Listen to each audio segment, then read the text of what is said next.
எல்லாருக்கும் வணக்கம். நான் டாக்டர் கார்த்திகேயன். இன்னைக்கான வீடியோ பயங்கர இன்ட்ரெஸ்டிங்கான வீடியோ. இன்னைக்கு நம்ம ஜப்பானியர்கள் ஃபாலோ பண்ணக்கூடிய ஒரு 8 பழக்க வழக்கங்கள் பற்றி பார்க்க போகிறோம். இந்த 8 விஷயங்களும் ரொம்ப இன்ட்ரெஸ்டிங்கான விஷயங்கள், நம்ம வாழ்க்கைக்கு ரொம்பவே உதவிகரமாக இருக்கக்கூடிய விஷயங்கள். முதல் விஷயம் என்ன தெரியுங்களா? ஃபர்ஸ்ட் விஷயமே ஷாக்கிங்கான விஷயமா இருக்கும். உங்களோட டாய்லெட்டை நீங்க சுத்தம் செய்யுங்க அப்படிங்கிறது தான் உங்களுக்கு நான் சொல்ல விரும்புறது ஜப்பானீஸ் குறித்த இந்த வீடியோ மூலமா. ஏன்னா ஜப்பான்ல சக்சஸ்ஃபுல்லா இருக்கக்கூடிய மனிதர்கள் பலர் ரெக்கமெண்ட் பண்ணக்கூடிய விஷயம் இதுதான். அவங்க டெய்லி அவங்க வீட்டு டாய்லெட்டை கிளீன் பண்றாங்க. இந்த மாதிரி மனிதர்கள் யாரு அப்படின்னு கேட்டீங்கன்னா தான் இன்னும் ஆச்சரியப்படுவீங்க. ஏன்னா இவங்கெல்லாம் சாதாரண மனிதர்கள் கிடையாது. இன்னைக்கு நம்ம இந்த ஹோண்டா கார் வாங்கி ஓட்டிட்டு இருக்கோம், ஹோண்டா சிட்டி, ஹோண்டா அமேஸ்னு ஓட்டிட்டு இருக்கிறோம். இந்த ஹோண்டா கம்பெனியை உருவாக்கிய ஹோண்டா சாய்ச்சேரோ இவர் சொல்லக்கூடிய விஷயம். இவர் மட்டும் இல்ல, பானாசோனிக் அப்படிங்கிற இன்னொரு உலக புகழ்பெற்ற ஜப்பானிய கம்பெனியோட உருவாக்கியவரான கொனசுகே மட்சுஷிட்டா, இந்த மாதிரி இண்டஸ்ட்ரியலிஸ்ட், மிகப்பெரிய தொழிலதிபர்கள், அவங்களோட டெய்லி ஆக்டிவிட்டியா அவங்க சொல்லக்கூடிய விஷயம் டெய்லி அவங்க வீட்டு டாய்லெட்டை அவங்க சுத்தம் பண்றது அப்படிங்கிறது தான்.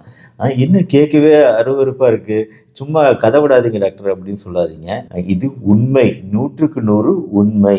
ஜப்பானியர்களோட கலாச்சாரத்துல ஒன்றிணைந்த விஷயம் இது, சுத்தம் அப்படிங்கிறது. அதுலயும் குறிப்பா அந்த அவங்க வீட்டு டாய்லெட்டை அவங்க சுத்தம் பண்றது அப்படிங்கிறது சைக்கலாஜிக்கலா அவங்களுக்கு மட்டும் இல்ல, எல்லாருக்குமே இந்த ஹேபிட் அப்படிங்கிறது மிகப்பெரிய நன்மையை தரும். ஒரு உதாரணத்துக்கு, இப்போ ஒரு வீட்டுல கழிவறைய சுத்தமா வச்சுக்க கூடியவங்க, டாய்லெட் பாத்ரூம சுத்தமா வச்சிருக்கவங்களுக்கு அந்த வீட்டுல பொதுவாகவே இன்கம் லெவல்ஸ் அதிகம், அந்த வீட்டுல சம்பாத்தியம் அதிகம், காசு பணம் செல்வம் அதிகம். ஒரு வீட்டுல டாய்லெட் சுத்தமா இல்லாத வீட்டை விட $7,000 டிஃபரன்ஸ் இருக்கு டாய்லெட் சுத்தமா இருக்கிற வீட்டுக்கும் டாய்லெட் சுத்தமா இல்லாத வீட்டுக்கும். ஸோ டாய்லெட் சுத்தமா இருக்கிற வீட்டில் வருஷத்துக்கு $7,000 அளவுக்கு இன்கம் டிஃபரன்ஸ் இருக்கு அப்படிங்கிறது ஆராய்ச்சி. இது ஜாப்பனீஸ். ஸோ அங்க இந்த செல்வம் பணம் இந்த விஷயத்தை பத்தி அவங்க பேசுறாங்க. அங்க நிறைய பெரிய டிஃபரன்ஸ் ஒன்றும் இருக்காது, எல்லாருக்குமே ஒரு குறிப்பிட்ட லெவல் ஆஃப் இன்கம் லெவல் இருக்கும்.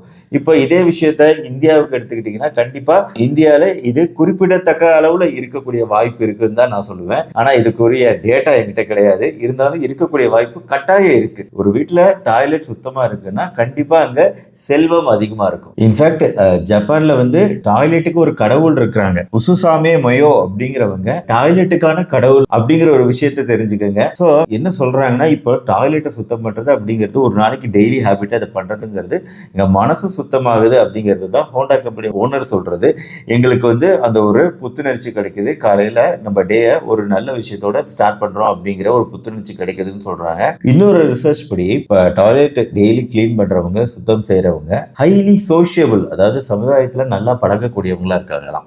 ஸோ இப்படி நல்லா பழகக்கூடியவங்களா இருக்கிறதுனால அவங்க வேலை செய்யற இடத்துலையுமே நல்லா பழகக்கூடிய தன்மை அப்படிங்கிறது வெளிப்படுது. இதனால இவங்க வேலை செய்யற இடத்துலலாம் நல்ல பேருடைய ஒரு ஒர்க்கரா இருக்கிறாங்க அப்படிங்கிறது ஆராய்ச்சி. டாய்லெட்டை ரெகுலரா கிளீன் பண்ணக்கூடிய ஹேபிட் இருக்கிறவங்களுக்கு இந்த நல்ல பேர் கிடைக்குது வேலை செய்யற இடத்துல. இன்னொரு விஷயம், இந்த டாய்லெட்டை கிளீன் பண்றவங்களுக்கு இயற்கையாகவே அந்த தன்னடக்கம், ஹம்பிள்னஸ் அப்படிங்கிறது இயற்கையாகவே வருது. அந்த தன்னடக்கம், அமைதியா இருக்கிறது, அப்சர்வ் பண்றது, எப்பயாச்சும் தான் பேசுறது, ஆனா நடக்கக்கூடிய நிகழ்வுகளை நல்லா கவனிக்கிறது, ஊன்று கவனிக்கிறது, தான் எல்லாம் அப்படின்னு காட்டிக்காம அமைதியா இருக்கிறது அப்படிங்கிற ஒரு நல்ல விஷயமும் இந்த பழக்கத்தினால உருவாகுதுங்கிறது ரிசர்ச்.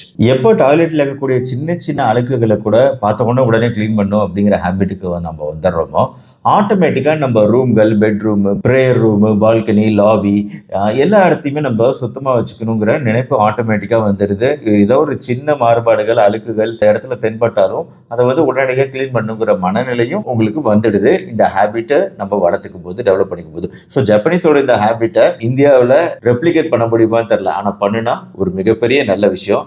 ஸோ இது முதல் ஹேபிட். அடுத்து ரெண்டாவது விஷயம் ஆர்கனைஸ் யுவர் ஷூஸ், அதாவது உங்க செருப்புகள், ஷூக்கள் இதையெல்லாம் ஒழுங்கா வரிசையா அடுக்கி வைக்கிறது அப்படிங்கிறது ஒரு ரொட்டீன் ஹேபிட்டா வச்சுக்கிறது ரொம்ப முக்கியம். இது வந்து ஜாப்பனீஸ் கல்ச்சர்ல வந்து ஒரு முக்கியமான அங்கம். அதாவது அவங்க வீட்டுல பாத்தீங்கன்னா முன்னாடி எப்பவுமே ஆர்கனைஸ்டா இருக்கும். ஷூக்கள் செப்பல்லாம் வரிசையா அழகா நீட்டா அடுக்கி வச்சிருப்பாங்க. ஷூக்கள் இப்படி கண்ணா பின்னான்னு சிதறி கிடந்தா வீட்டு முன்னாடி அவங்களுக்கு பிடிக்கவே பிடிக்காது.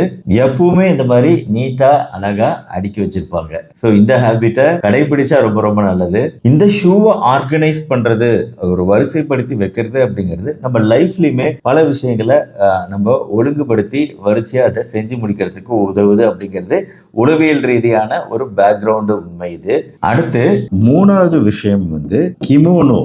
கிமோனோவா, அதாவது பாஸ்டர், நம்ம எப்படி உட்கார்றோம், நம்மளோட நடை எப்படி நிமிர்ந்த நடையா இருக்கு அப்படிங்கிறது தான் பாஸ்டர். இந்த கிமோனோ அப்படிங்கிறது வேற ஒண்ணும் இல்ல, ஜாப்பனீஸ் அணியக்கூடிய இந்த ட்ரெடிஷனல் அவங்களோட பாரம்பரிய உடை. இது இந்த பாரம்பரிய உடையில ஒரு பெல்ட் மாதிரி இருக்கு பாத்தீங்களா, இடுப்புல பகுதியில் அணியறது, அந்த பெல்ட்டுக்கு பேர் தான் கிமோனோ. இந்த கிமோனோ அணியறதோட முக்கியமான யூஸே வந்து அவங்களோட உடம்பை எப்பவும் நேரா வச்சிருக்கிறதுல இந்த கிமோனோ ரொம்ப ஹெல்ப்ஃபுல்லா இருக்கு. நானு கொஞ்சம் வளைஞ்சு உட்காந்து பேசிக்கிட்டு இருக்கேன். ஆனா இப்படி ஒரு பெல்ட் நான் அணிஞ்சிருந்தேன் என் வயிற்று பகுதியில அப்படின்னா கண்டிப்பா நான் கொஞ்சம் நிமிர்ந்து தான் உட்காந்துருப்பேன். சோ உங்களுக்கு புரியுதா? இது வந்து அவங்க கல்ச்சர்லயே, அவங்க ட்ரெடிஷனல் ட்ரெஸ்லயே இது இருக்கு. மாடர்ன் டே ஜப்பானீஸ் இதை போடுறாங்களோ இல்லையோ, அந்த பழைய காலத்து ட்ரெடிஷனல் ஜப்பானீஸ் கல்ச்சர்ல இருந்த இந்த கிமோனோ அப்படிங்கிறது அவங்க உடல் எப்பவுமே வந்து ஸ்ட்ரெயிட்டா அந்த போஸ்டர் மெயின்டைன் பண்றதுக்கு உதவியா இருந்திருக்கு அப்படிங்கிறது தெரிய வருது. இது ஒரு நல்ல ஹேபிட். நம்ம வந்து நம்மளோட போஸ்டர், உடல் பொசிஷன் எப்பவுமே நிமிர்ந்து உட்கார்ந்து இருக்கிறது, நிமிர்ந்து நடக்கிறது போன்ற விஷயங்களை நம்ம ஃபாலோ பண்ணும் அப்படிங்கிறது இந்த ஒரு பழக்கம், ஜாப்பனீஸ் பழக்கம் நம்மளுக்கு உணர்த்துது. அடுத்து நாலாவது வந்து கொச்சிசோ சாமா.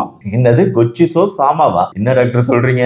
கொச்சிசோ சாமா அப்படின்னா தேங்க்ஸ் ஃபார் த ஃபுட், உணவுக்கு நன்றி. அதாவது உணவுக்கு அவங்க நன்றி சொல்றது. எப்பவுமே எந்த ஒரு மீல்மே அவங்க ஃபுட்டு சாப்பிடறதுக்கு முன்னாடி அவங்க சாப்பிடுற உணவுக்கு நன்றி சொல்லுவாங்க. உணவுனா அங்க டேபிள்ல இருக்க உணவு, அது வந்து ப்ரிப்பேர் பண்ணவங்க மட்டும் இல்ல. இப்ப வந்து அந்த அரிசி, மீன் இதெல்லாம் இருக்குன்னா, இப்ப அரிசியை விளைவிச்ச விவசாயி முதல் கொண்டு எல்லாத்துக்கும் சேர்த்து ஒரு நன்றி அப்படிங்கிறது தான் அந்த வார்த்தை கொச்சிசோ சாமா. இதை சொல்லிட்டு தான் அவங்க சாப்பிட ஆரம்பிப்பாங்க. சோ இப்படி ஒவ்வொரு உணவுக்கும் அவங்க தேங்க்ஃபுல்லா இருக்கிறாங்க, நன்றி கடன் பட்டவங்களா இருக்காங்க. தங்களுக்கு கிடைக்கக்கூடிய ஒவ்வொரு வேலைக்கும் கிடைக்கக்கூடிய உணவுக்கு நன்றி கடன் பட்டவங்களா இருக்காங்க. அதுக்கு நன்றி சொல்லிட்டு தான் அவங்க சாப்பிட ஆரம்பிக்கிறாங்க. இது ஒரு நல்ல பழக்கம். அடுத்து அஞ்சாவது பழக்கம், இப்ப இடம் இல்ல அதனால அப்படியே நடுவுல பூந்து எழுதிட்டு இருக்கிறேன். சேர் அப்படிங்கறத எழுதிடுறேன். அதாவது ஜாப்பனீஸ் வந்து எந்த ஒரு பர்னிச்சர் யூஸ் பண்றதா இருந்தாலும், இப்போ இந்த சேர்ல உட்காந்துருக்காங்க அப்படின்னா அந்த வேலையை முடிஞ்சதுக்கு அப்புறம் எந்திரிச்சதுக்கு அப்புறம் அந்த சேரை கரெக்டா நகர்த்தி டேபிளுக்குள்ளார வைக்கிறது அப்படிங்கறத வழக்கமா வச்சுக்குவாங்க. ஒரு மீட்டிங் இருக்கு, ஒரு மீட்டிங் முடிஞ்சதுக்கு அப்புறம் அவங்க உட்காந்துருந்த சேரை வந்து திருப்பி டேபிளுக்குள்ளார அழகா உள்ள சொருகி திருப்பி வச்சிடுறது அப்படிங்கிறது putting the chair back. So இந்த மாதிரி அந்த நாற்காலிகளையோ அவங்க உட்காந்துருந்த டேபிளையோ அதெல்லாம் கரெக்ட் பண்ணி திருப்பி எப்படி பழையபடி இருந்துச்சோ அதே மாதிரி வச்சுட்டு போறது, அவங்க வேலையை முடிச்சோன்னு வச்சுட்டு போறதுங்கிறது அவங்களோட ஒரு பழக்கம், நார்மல் பழக்கம். ஸோ இது வந்து எல்லா வகையிலும் மற்றவங்களுக்கு ஹெல்ப்ஃபுல்லா இருக்கு. இப்போ ஒரு ட்ரெயின்ல வந்து இப்ப சாஞ்சி உட்காந்துருக்காங்க, அந்த சேரை திருப்பி ஸ்ட்ரைட் பண்ணி வச்சுட்டு போறது அப்படிங்கிறது அப்புறம் ட்ரெயினை கிளீன் பண்ண வரவங்களுக்கு யூஸ்ஃபுல்லா இருக்கும். ஒரு ரெஸ்டாரண்ட்ல வந்து இந்த மாதிரி சாப்பிட்டுருக்காங்க, அதுக்கப்புறம் அந்த சேரை உள்ள தள்ளி வைக்கிறது அப்படிங்கிறது அந்த ஃப்ளோரை மாப் பண்ணக்கூடிய தொழிலாளர்களுக்கு, பணியாளர்களுக்கு ஈஸியா இருக்கும். ஜப்பானீஸோட ஆறாவது ஹேபிட் வாரை தாடா தாருவோ ஷீரோ அப்படிங்கிறது. வாரை தாடா ஷீரோ அப்படிங்கிறது ஒரு ஜென் தத்துவம் அப்படின்னு சொல்லாங்க. இப்போ ஜாப்பனீஸ் வந்து சந்தோஷமா இருக்கிறாங்க அப்படின்னா இந்த வார்த்தையோட மீனிங் ஐ சிம்பிளி வாட் இஸ் இனஃப். அதாவது நம்ம கிட்ட இருக்கக்கூடிய விஷயங்களை வச்சு சந்தோஷமா இருக்கிறது, அதாவது நம்மளுக்கு கிடைக்காத விஷயங்களை பார்த்து இயங்கிறத விட நம்ம கிட்ட இருக்கக்கூடிய விஷயங்களை வச்சு சந்தோஷமா லைஃபை ஹாப்பியா வச்சுக்கிறது அப்படிங்கிறது தான் ஷீரோ அப்படிங்கிறது. அதாவது இப்போ நீங்க உங்களோட ஹெல்த் வந்து நான் இந்த அளவுக்கு ஃபிட்டா இல்லை, இவ்வளவு தூரம் என்னால 100 மீட்டர் வந்து ஓட முடியல அப்படின்லாம் நீங்க இல்லாத விஷயத்த நினைச்சு உங்க ஹெல்த்ல நினைச்சு ஃபீல் பண்றதை விட, இப்ப என்னால இந்த கண்களை வச்சு இப்ப நான் போட்டுட்டு இருக்க வீடியோவை உங்களால பார்க்க முடியுது. உங்க காதுகள் நல்லா இருக்கிறதுனால இப்ப நான் போட்டிருக்க வீடியோவோட வார்த்தைகள் உங்க காதுல விழுகுது. உங்க மனசு நல்லா இருக்கிறதுனால போட்டிருக்க இந்த வீடியோ உங்களுக்கு பிடிக்குதோ பிடிக்கலையோ உங்களால ஜட்ஜ் பண்ண முடியுது. உங்க கைகள் நல்லா இருக்கிறதுனாலதான் உங்களால போனை டச் பண்ணி இதை பார்க்க முடியுது. இந்த வீடியோ கீழே இருக்க லைக் பட்டனை பிரஸ் பண்ண முடியுது. அதனால கைகள் நல்லா இருக்கு, விரல்கள் நல்லா இருக்கு.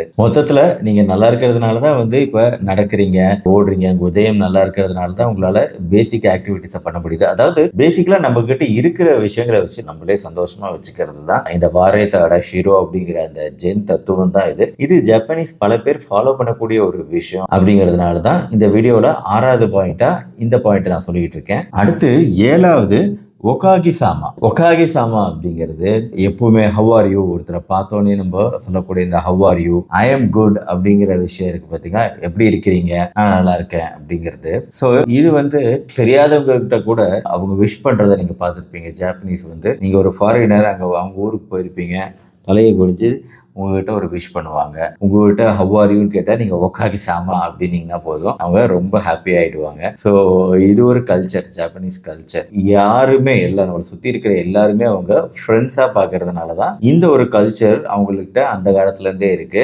ஒகாகி சாமா அப்படிங்கிற இந்த கல்ச்சர் நம்ம மற்றவங்களை எதிரியாக தான் பார்ப்போம், குருன்னு பார்ப்போம். இவன் நல்லவனா கெட்டவனா, இவன் நம்மளுக்கு நன்மை செய்ய வந்திருக்கிறானா இல்லை வேற எதுக்காவது வந்திருக்கிறானா அப்படின்னு தானே நம்ம பார்ப்போம் ஒரு குருப்போட. ஆனால் அவங்க அப்படி பார்க்கறது கிடையாது. எப்பவுமே ஒகாகி சாமா பிரின்சிபல் தான் ஒரு பாசிட்டிவ் பிரின்சிபல் இது. பட் எல்லா இடத்துலயும் ஒர்க் அவுட் ஆகும்னு சொல்ல முடியாது. அவங்க ஊருக்கு ஒர்க் அவுட் ஆகலாம், நம்ம ஊருக்கு ஒர்க் அவுட் ஆகுமான்னு சொல்ல முடியாது. அடுத்து 8வது லாஸ்ட் பாயிண்ட், தூங்க போறது அப்படிங்கிறது கோயிங் டு பெட், அப்புறம் காலையில எந்திரிக்கிறது. ரெண்டுமே சீக்கிரமா நடக்கும். ஸோ தூங்க போறதும் சீக்கிரமா தூங்கிடுவாங்க, காலையில எந்திரிக்கிறதும் சீக்கிரமா எந்திரிச்சுவாங்க. இது அவங்க கல்ச்சர்லேயே இருக்கக்கூடிய ஒரு ஹேபிட். நம்மள நிறைய பேருக்குமே இந்த கல்ச்சர் ஹேபிட் இருக்கு அப்படிங்கிறது ரொம்ப நல்ல விஷயம். இந்த காலையில எந்திரிக்கிறது முக்கியமா அந்த காலை நேரத்து சூரிய வெளிச்சம் நம்ம மேல படும்போது கிடைக்கக்கூடிய இந்த புத்துணர்ச்சியும் அன்னைக்கு நம்ம நாளை நல்ல எனர்ஜெட்டிக்கா சுறுசுறுப்பா தொடங்குறதுக்கு உதவிகரமா இருக்கு அப்படிங்கிறதுல சந்தேகமே கிடையாது. இன்னைக்கு மாடர்ன் டே ஜப்பானீஸ் கல்ச்சர்ல இந்த மாதிரி விஷயங்கள் எல்லாம் பல விஷயங்கள் இருக்கலாம், சில விஷயங்கள் மாறிக்கிட்டு கூட வரலாம். ஆனா இந்த 8 ட்ரெடிஷனல் விஷயங்கள், ஜப்பானீஸ் பிரின்சிபல், ஜப்பானீஸ் லைஃப் ஸ்டைல்ல இருக்கக்கூடிய விஷயங்கள், வாழ்க்கை முறையில் இருக்கக்கூடிய விஷயங்கள், சில விஷயங்கள் நம்மளும் எடுத்துக்கிட்டு செய்யறது உண்மையிலேயே நம்மளுக்கு நன்மை பயக்கக்கூடிய ஒரு விஷயமா இருக்கு. கண்டிப்பா இந்த 8 விஷயங்களை நீங்க செய்றீங்களா டாக்டர்னு கேட்டீங்கன்னா இது வரைக்கும் நான் செய்யலைங்க, இருந்தாலும் நானும் செய்ய முயற்சி செய்வேன். ஏன்னா இந்த வீடியோ மூலமா நானும் நிறைய விஷயங்களை கத்துக்கிட்டேன் அப்படின்னு தான் சொல்லணும். ஆக்சிடென்ட்லாம் நான் பார்த்த ஒரு விஷயம் இது, அதை உங்ககிட்ட சொல்லணும்னு தோணுச்சு, ஆசைப்பட்டேன், அதனால சொல்லிட்டேன். பட் இதுல இருக்கக்கூடிய நல்ல விஷயங்களை நீங்களும் எடுத்துக்கிட்டு ஃபாலோ பண்ணீங்கன்னா ரொம்ப நல்லா இருக்கும் அப்படிங்கிறது தான் என்னோட கருத்து. இந்த வீடியோ பிடிச்சிருச்சுன்னா அந்த ஃபிங்கர் வச்சு லைக் பண்ணிட்டு உங்க ஃப்ரெண்ட்ஸ் அண்ட் ரிலேட்டிவ்ஸ்க்கு ஷேர் பண்ணுங்க. ஒரு பாசிட்டிவ் எனர்ஜி தரக்கூடிய வீடியோ. காலையில் எழுந்தவுடன் செய்யக்கூடிய சில விஷயங்கள், நம்மளோட ரொட்டீன்ஸ் என்னவா இருக்கும் அப்படிங்கிறது குறித்துன இன்னொரு பாசிட்டிவ் வீடியோ நான் ஒன்று போட்டிருக்கேன். அந்த வீடியோவோட லிங்க் டிஸ்கிரிப்ஷனும் தரேன், இங்க நான் கார்ட்ஸ்லயும் அட்டாச் பண்றேன். அடுத்து அந்த வீடியோவை பாருங்க, ரொம்ப யூஸ்ஃபுல்லா இருக்கும். நம்ம சேனல் டாக்டர் கார்த்திகேயன் இது வரைக்கும் சப்ஸ்கிரைப் பண்ணலன்னா சப்ஸ்கிரைப் பண்ணி அந்த பெல் ஐகான் கிளிக் பண்ணி வச்சுக்கோங்க. அடுத்தடுத்த வீடியோக்கள் பார்க்க மறுபடியும் நாளைக்கு பார்ப்போம். நன்றி, வணக்கம்.